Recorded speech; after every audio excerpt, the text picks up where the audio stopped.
안녕하세요. 대박천국 프리미엄 신윤아입니다. 오늘도 샤프슈터 박문환 이사와 함께합니다. 오늘은 외국인이 1월에만 5조 원을 매수한 이유란 주제로 강의가 준비되어 있습니다. 연초 들어 우리 증시가 힘을 내주고 있는데요. 그럼에도 유명 하우스들은 긍정적인 전망만을 내놓지는 않고 있습니다. 연준이 금리 인상 기조를 이어가는 한 대다수는 매도를 권고했습니다. 그러나 외국인들은 우리 증시에서 올해 1월 26일까지 5조 원을 매수했습니다. 박문환 이사께서는 이렇게 외국인이 매수할 만한 우리나라에만 유독 크게 작용하는 호재 3가지에 대해 오늘 이야기해 주신다고 합니다. 새해 들어 외국인이 우리 시장에 유입되는 이유를 꼼꼼히 분석해 주신다고 하니까요. 끝까지 함께 하셔서 투자에 도움되는 정보들 챙겨가시면 좋을 것 같습니다. 네, 그럼 박문환 이사의 스페셜 리포트 지금 바로 시작합니다. 개미년 새해 복 많이 받으십시오. 연말에 이어서 연초에도 주가는 오르는 분위기죠. 하지만 유명 하우스들의 뷰가 긍정적이지는 않습니다. 모건 스탠리의 최고 투자 책임자 마이크 윌슨 수석 전략가는 약세장의 착시 현상에 조심해야 된다라고 얘기를 했어요. 우리는 최근 시장 강세를 믿지 않는다. 기업 실적이 부진할 것임을 확신하고 있기 때문이다. 미국 기업들의 실적이 시장 전망치와 현 밸류에이션을 모두 하회할 것으로 전망하고 있기 때문에 어닝 침체가 임박했다라고 주장을 합니다. 현재 증시 상승을 착시 현상이다라고 하실 정도로 비관적인데요.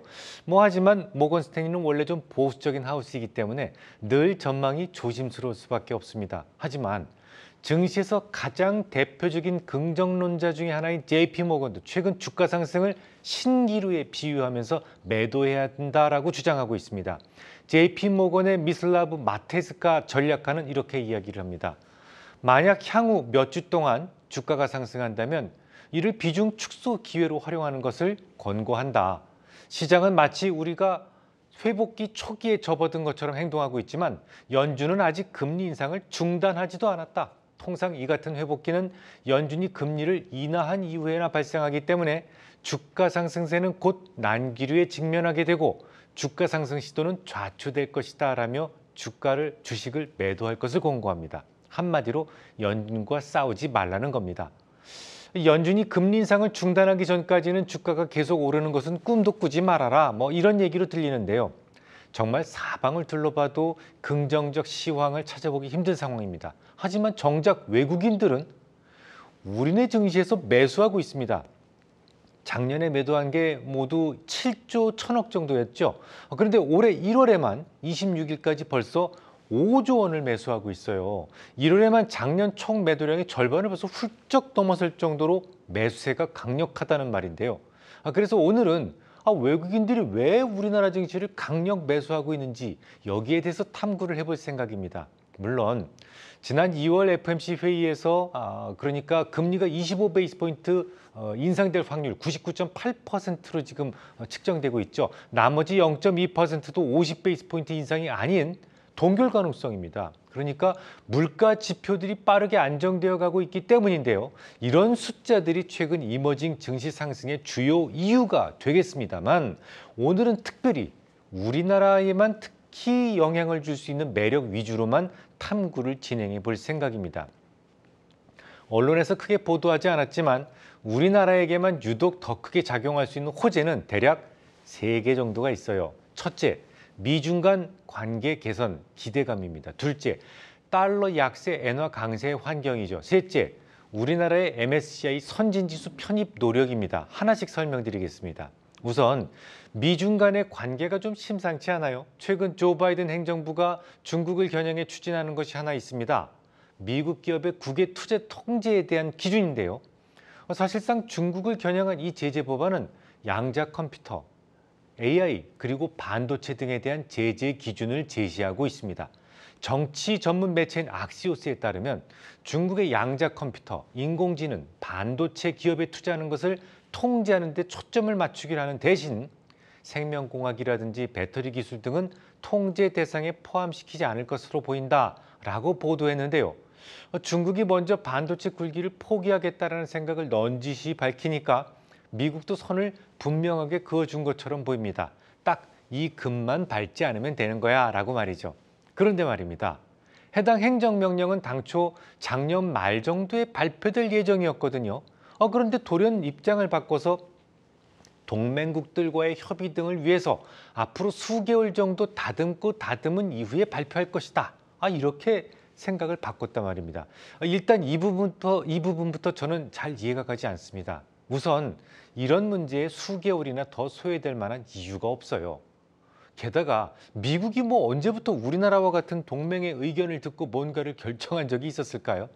그보다는 또 다른 이유가 있을 겁니다. 짚이는 게 하나 있는데요. 바로 중국과의 관계 개선 기대감입니다.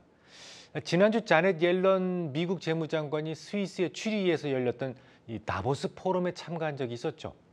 지난 다보스 포럼은 시진핑 주석은 물론이고 조 바이든 미국 대통령이 모두 참석하지 않는 바람에 언론의 보도 수위가 약해질 수밖에 없었습니다만 이곳에서 매우 중대한 만남이 있었습니다. 자넷 옐런이 중국의 류호 부총리를 만났거든요. 이 만남이 중요하다고 생각하는 이유가 있어요.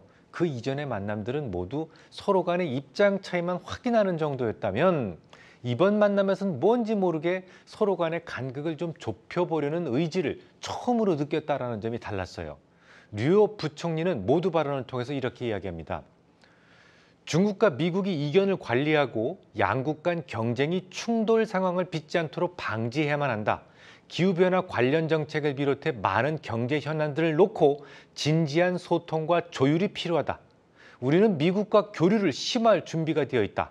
항상 더 큰 그림을 염두에 두고 차이점을 관리하면서 공통 분모를 찾아야 된다라고 언급했습니다. 자넷 옐런도 이렇게 답을 합니다. 양국 간 의사소통이 부족해서 비롯된 오해가 두 나라의 경제, 금융 분야 관계를 불필요하게 악화시키는 상황을 허용해서는 안 될 것이다. 양국이 거시경제와 기후변화 혹은 금융 등 여러 분야에서 상호 관심사를 깊이 탐색할 수 있기를 바란다라고 말을 했습니다. 미국 재무부가 회담 직후에 발표한 자리에서는 또 이렇게 이야기를 했죠. 양측은 진솔하고 실질적이며 건설적인 대화를 통해 거시경제와 금융 현안에 대한 소통을 더욱 강화하는 게 중요하다는 데 동의했다. 양측은 지속 가능한 발전을 위해서 UN 그리고 G20 그리고 APEC 등 다자 차원에서 기후와 금융 등에 대한 협력을 강화하고 신흥국과 개발도상국에 대한 청정 에너지 전환을 지원하기로 했다라고 발표를 합니다. 중국의 신화통신에서도 앨런 장관이 올해 적당한 시기에 중국을 방문하는 것을 환영하며 경제와 무역팀 간의 소통과 교류를 계속 유지하기로 했다라고 보도했어요. 자넷 옐런을 공식적으로 중국에 초청한 겁니다. 하지만 자넷 옐런이 전부가 아닙니다. 이제 2월이 되면 토니 블링컨 국무부 장관의 베이징 방문도 예정되어 있습니다. 뭔가 좀 예전과는 다른 점이 느껴지시나요? 저만 느끼는 건가요? 얼마 전 중국이 돌연 반도체 굴기를 포기할 것 같은 그런 뉘앙스의 발언이 있었거든요. 하이엔드 반도체를 만들려면 거기에 걸맞는 장비가 필요한데 아무것도 수입할 수 없으니 포기할 수밖에 없었을 겁니다. 게다가 민간이 주도하는 사업과 정부가 주도하는 사업은 효율성에서 큰 차이가 있을 수밖에 없어요. 정부 주도 사업은요, 먼저 그 돈을 가져가는 사람이 임자라는 인식이 크기 때문에 큰 성과를 얻기가 어렵거든요. 실제로 중국에서 반도체 산업에 큰 돈을 몇 년 동안 쏟아 부었습니다만 이렇다 할 성과를 거두지 못했었으니까요. 그러니 이래저래 반도체에 대해서 좀 강한 의지가 꺾였을 가능성이 높다라고 생각이 됩니다. 물론 그렇다고 해도 미국이 고지고대로 믿지는 않겠죠. 이를 두고 좀 더 정보 수집의 필요성을 느끼지 않았을까도 싶은데요. 중국에 대한 최종적인 제재 법안을 발표하기 전에 직접 북경을 다녀와서 그들의 생각과 행동을 좀 더 관찰한 다음에 미국이 그 다음 수를 결정하고자 하는 것이 아닐까, 저는 그렇게 생각을 했습니다. 어쨌거나 결과 중요하지 않아요. 잘 될 것이다, 안 될 것이다 중요하지 않습니다. 작년 11월 바이든과 시 주석이 인도네시아에서 열렸던 G20 정상회담에서 환담한 이후로 G2 간의 팽팽한 기싸움은 이제 좀 서서히 시들어가기 시작한 것 같습니다. 지금까지 줄곧 나빠지기만 했던 G2 관계가 조금씩 좋아지는 기미가 보이기 시작했다는 점만으로도 증시에는 우호적인 재료가 될 수 있을 테니까요. 특히 우리 증시는 어떤가요? 중국 경제에 대한 의존도가 가장 높습니다. 미중 간 관계 개선을 외국인들이 우리 증시를 강력 매수한 근거로 보고 싶은 이유입니다. 자, 이번에는 달러 약세, 엔화 강세 환경을 설명드리죠. 작년까지만 하더라도 1,200원 아래에서 머물렀던 원달러 환율이 지난해 3분기 말에는 무려 1,450원까지 수직 상승했었죠.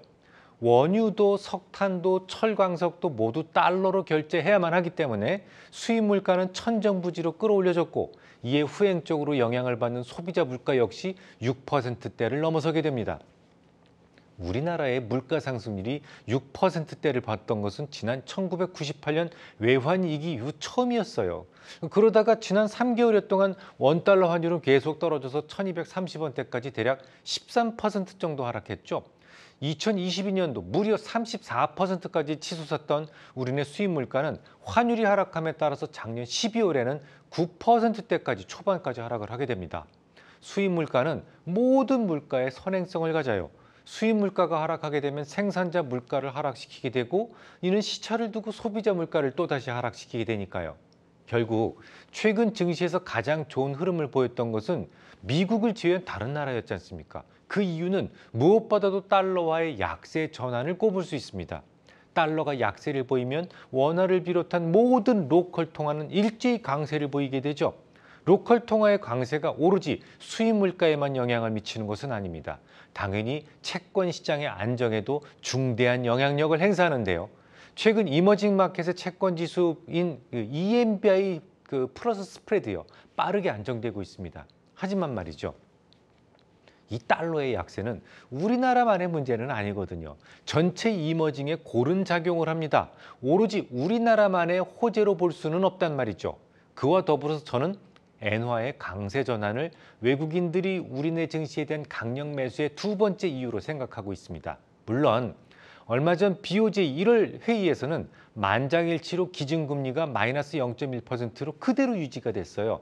YCC, Yield Curve Control, 그러니까 10년물 금리 밴드를 플러스 마이너스 0.5%로 유지하기로 했고, 자산 매입 규모도 ETF 기준 1조 2천억엔, J리치 기준 1,800억엔을 유지하기로 했습니다. 그 바람에 엔화가 다시 살짝 약세를 보이긴 했어요. 하지만 저는 엔화 강세가 좀 더 중기적으로 유지될 가능성이 높다고 생각을 합니다. 그 이유를 설명드리죠. 첫째, 지난 12일 이후 일본의 채권, JGB라고 그러죠. 일본의 국채 10년물은 상단폭인 0.5%를 살짝 벗어났거든요. 뿐만 아니라 상단폭을 벗어나자마자 일본 은행은 지난 12일, 13일 딱 이 거래일 동안에 9조엔 상당의 국채를 주워 담습니다.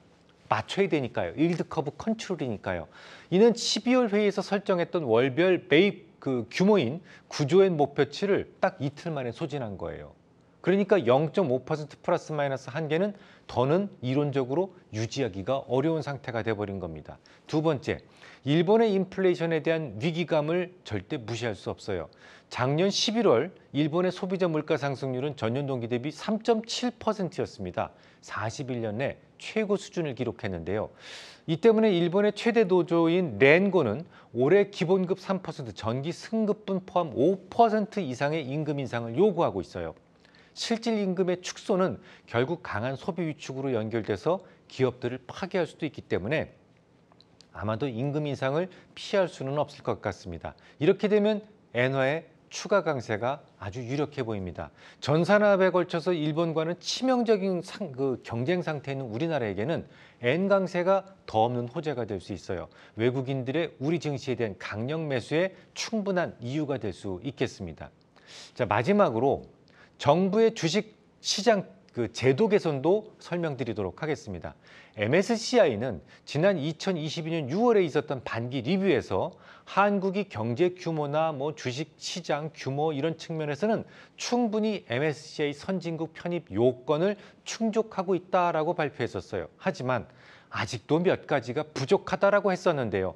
MSCI가 보강이 필요하다고 평가했던 항목은 다음과 같습니다. 첫째, 외환시장 자유화 수준. 둘째, 투자자 등록 및 계좌 개설. 셋째, 정보 흐름의 불균형 해소. 넷째, 청산 및 결제. 다섯째, 현물 인수도와 이체 자율성 같은 것들입니다. 이 다른 것들은 즉시 수정이 가능한 것들인데요. 하지만 외환거래 시장에 대해서는 이 MSCI에서 정말 자주 강조했던 부분이죠. 또 외국인 투자 등록법 등 외국인 투자자들에 대한 불필요한 제재도 개선이 필요하다. 뭐 그런 지적들이었습니다. 이에 대해서 정부는 작년 11월 달에 그래 그럼 우리가 MSCI 선진국 지수에 한번 들어가 보자 라는 것을 공식화하게 되죠. 그리고 제도 개선의 의지를 밝히게 됩니다. 우선 2023년 올해까지 외국인 투자자 등록 의무를 폐지하기로 했어요. 또한 2024년까지는 영문 공시를 의무화하고 추가로 배당 제도를 개선하기로 했더군요. 우리나라의 배당은 정말 박하기로 정평이 나 있어요. 선진 증시는 물론이고 아시아 평균에 비해서도 낮은 배당 수익률이 코리아 디스카운트의 주된 원인이기도 했죠. 요 배당만 좀 정상화될 수 있어도 배당 성장 할인 모형이라는 거 있죠. 여기에 입각해서 정상적인 밸류를 인정받을 수 있게 됩니다. 최근 주가 상승과 외국인 투자자들의 5조 원에 달하는 매수에 중대한 이유가 되죠.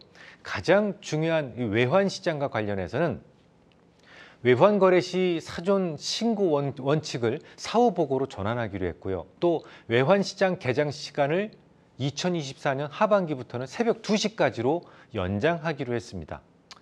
뭐 대충 이 정도라면 충분히 관찰국 대상에는 오를 것 같고 또 시간이 흐르면 선진지수 편입도 될 것 같습니다. 그러면 만약에 우리나라가 선진지수 편입된다면 구체적으로 어떤 일이 벌어지게 될까요? 우선 MSCI 선진지수 편입으로 인한 이론적 수급 메리트는 크지 않습니다. 외국인들의 매수가 크지는 않다는 얘기죠. 비록 MSCI 선진국 지수 추정 자금이 2조 9,110억 달러로 MSCI 신흥국 지수 추정 자금보다 훨씬 더 크다지만 MSCI 신흥국 지수에서 한국 비중은 현재 11.3%예요. 상대적 비중이 높습니다. 오히려 선진지수로 편입이 되면요. 한국 비중은 고작 1%대 중반에 그칠 공산이 크기 때문에 수급상 오히려 불리하다는 주장도 있어요. 하지만 실질적으로 긍정적인 면도 훨씬 더 많은데요. 첫째, 신흥국 지수에서 한국 지수 비중이라는 게 지금은 크지만 서서히 줄어들죠. 중국과 인도 시장이 계속 커가면서 외국인들의 비중 축소가 지속이 되는 상황입니다. 반면에 선진지수의 경우 변화가 크지 않다는 점에서 변동성 위험이 작습니다. 둘째, 돈들은 좀 미리 움직인다는 점을 감안해야 돼요. 글쎄요, 뭐 빠르게 진행된다면 MSCI 지수 변경이 대략 2025년 이후가 되겠습니다. 하지만 그때 가서 딱 수급이 변화가 시작되는 것은 아니죠. 수년 전부터, 그러니까 관찰 대상국 때부터 천천히 진행이 되게 돼 있는 겁니다. 실제로 최근 30%대까지 하락했던 외국인 수급이 아마도 이미 이머징 증시를 추종하는 자금의 이탈도 크게 영향을 미쳤을 것이다라는 생각이고요. 제 생각이 맞다면 최근 외국인들의 매수액 역시 선진지수 추종 자금의 일부가 유입되기 시작했을 것이다라고 생각이 됩니다. 정리해 보겠습니다. 연초부터 5조 원 이상을 매수하는 이 외국인들은 나름 계산이 있었을 겁니다. 이 중국과 미국 간의 관계 개선 그리고 재개방 이런 것들이 한국 증시에 미치는 영향이 컸을 것이고 달러 약세 엔화 강세로 인해 생길 수 있는 상대적 수출 경쟁력 제고 그리고 정부의 MSCI 선진지수 편입을 위한 몇 가지 제도 개선 과정에서 배당의 증액 등 여러 데서 단서를 찾았을 겁니다. 게다가 작년 11월 챗 GTP가 발표된 이후로 서버에 대한 신규 투자 기대감이 커지고 있으니까 반도체에 대한 관심도 커질 수밖에 없었을 겁니다. 2주 후에 뵙겠습니다. 네, 오늘 준비된 내용은 여기까지입니다. 오늘은 외국인이 1월에만 5조 원을 매수한 이유란 주제로 강의를 해주셨는데요.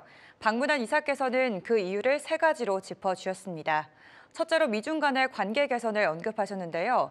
다보스 포럼에서 옐런 미 재무장관과 류허 부총리의 중요한 만남이 있었고 이 만남에서 서로의 간극을 줄여보려는 시도가 중국 증시의 의존도가 높은 국내 증시의 매력도를 높였다고 이야기해 주셨습니다.